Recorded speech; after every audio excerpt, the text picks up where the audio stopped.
That's my ink. That's enough for the sentimentality. It's time for some entertainment. What did John do? A little while ago, Greta was in the car with him. He was taking her somewhere and she said, "Okay, John, we've got 20 minutes in the car and I think that somebody in this family should know what it is that you do. Let's go." 20 minutes later, she still has no idea. So there's some basic, superficial things that we understand about John. He goes to work at an office in a suit. There's a ladder in his office, apparently, which sometimes he climbs. Mostly he attends meetings, workshops, presentations. Sometimes in the middle of the night he's on an international phone call. He doesn't manage people, but he kind of manages some stuff. He's got laptops, a couple of phones. He's got a nice shiny folder. He has a briefcase. These are facts, but still we have no idea what you do. I thought that perhaps after 20 years of being together, it would be my responsibility to find out exactly what it is that John goes off to do every day. So I've done some extensive research, and with the assistance of my mum, who's pretty good at some dramatic imagination, we have come to determine that John is a spy. As I have reflected on his work and life, I realise that the clues have always been there. All events in John's life have either contributed towards his training to be an undercover agent or deterred us from discovering his secret identity. So tonight I'm going to lay out my evidence and prove this theory, because I always like to be right. First of all, the pseudonyms. Okay. Most of us here know him as John, or Jonathan, or Johnny. There was a period where all of Brittany's friends called him Johnny Boy. But at work, he has always, no matter what job he's had, been called JB. What could JB possibly stand for other than James Bond?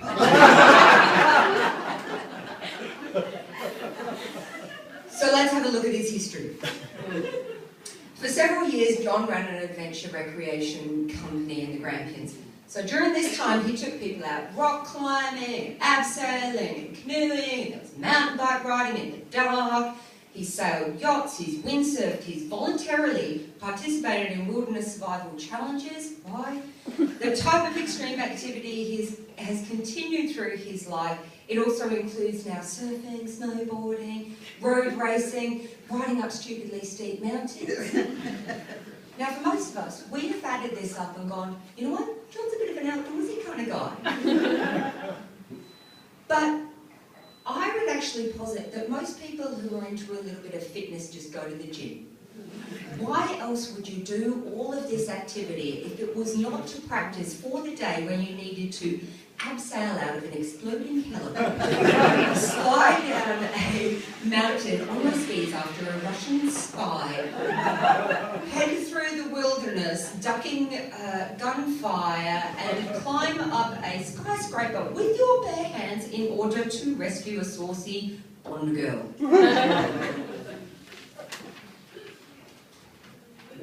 Here's next, John.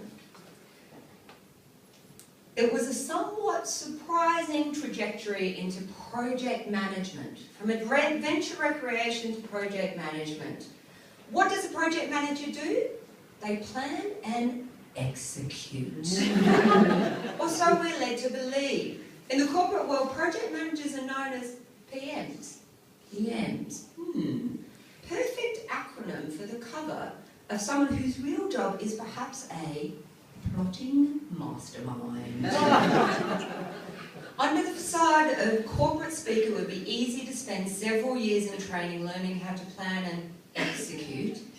And if we examine the structure of MI6, there's a clear mirroring between the supposed role of a project manager and that of a spy. what is publicly referred to as the client, is of course a higher power, higher than the governments itself, who give John his assignments. That's where Melissa works. I know, there's a few of you in on this slide. It's alright, I won't blow all of your covers. The thinly veiled IT department, better known in espionage circles as intelligence techno-gadgetry, provides JB with the technical briefings about the latest technologies available for collecting secret documents and disposing of villains. Project manager, nice try. Then we have to question what he actually gets up to every day there.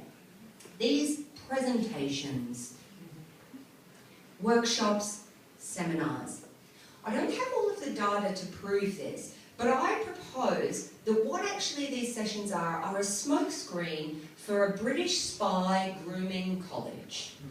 Let's take a look at the topics they may cover and the facts relating to John. Number 1, how to be a charming gentleman and influence people.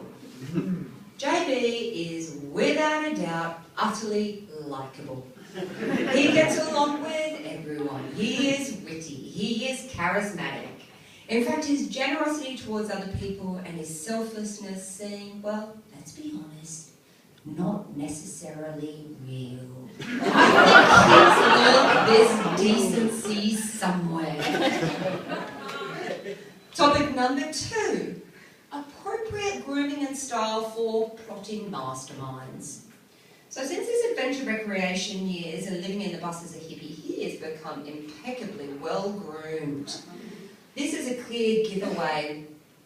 The clear giveaway in this training, however, is his suave collection of salmon, lavender, fuchsia, and mauve jumpers. And I posit that he couldn't have possibly developed the confidence to wear such boldly stylish clothes simply by having a wife who has a radical sense of fashion. Topic 3 that they cover in these workshops/presentations, developing your poker face 101 through to 105. Actually, I think this is just about playing poker. Next, we move on to the kinds of acronyms that surround your lifestyle. Occasionally I hear these words around like PDF. I have to get a PDF out. I did a little research recently and I've discovered that it means, please destroy fast. From time to time there are also these go live dates. I followed him to work one day on one of these go live dates and it turned out that he went to the blood bank. Apparently he donates blood, platelets, plasma, pretty much anything you've got going. And I think that one of his criteria is that he is saving the world 1 pint of blood at a time. Next there are his frequent trips to Sydney, just for the day. Now, it took some working out, and I know it's a bit of a relief, but I think Sydney actually stands for shooting your dictator, nemesis, evil, yeah. I don't know what it means going to Canberra yet though, so if anybody wants to work on me with that, we can do so. Anyway, all of this leads us towards his current role as a solutions consultant. And I think this is where we get the biggest red herring. The most recent of these, this new title, the solutions consultant, this is where he's developed this strange kind of Clark Kentness as a decoy on the home front. For as long as I've known John, he has pretended to be, well, less than capable when it comes to fixing things. Let me present with you a few examples. On a peak hour train, when Brittany's in primary school, and she looks across at him and says, "Dad, I'm not feeling well." And John goes, "Here, throw up in my bag." Take care of those people on the train. When I pointed out that maybe there was a dead possum in the ceiling because these kind of maggots were falling through a crack onto my desk, he went, sticky taping the hole, there's a solution. When the gear linkage broke on our bus in Townsville, he went, I reckon I'll get a cable tie to fix that. And when that cable tie snapped, many months later in WA, John went, good job there's 99 in the packet. So to summarise my argument though, there was a time this week where I just thought, this is the clincher, this is the deal. I was walking out the door and he says to me, hey, before you go, do you need any money, Hanny? And I froze in my tracks and I thought, money, Hanny? I'm it. I am part of the Bruce. I am part of this elaborate plan of him being a spy. So now, finally, John, I would like to thank you for saving the world, for keeping us safe, for fighting the good fight against evil, and with little recognition and reward. And finally, I would like to say thank you, you're my hero.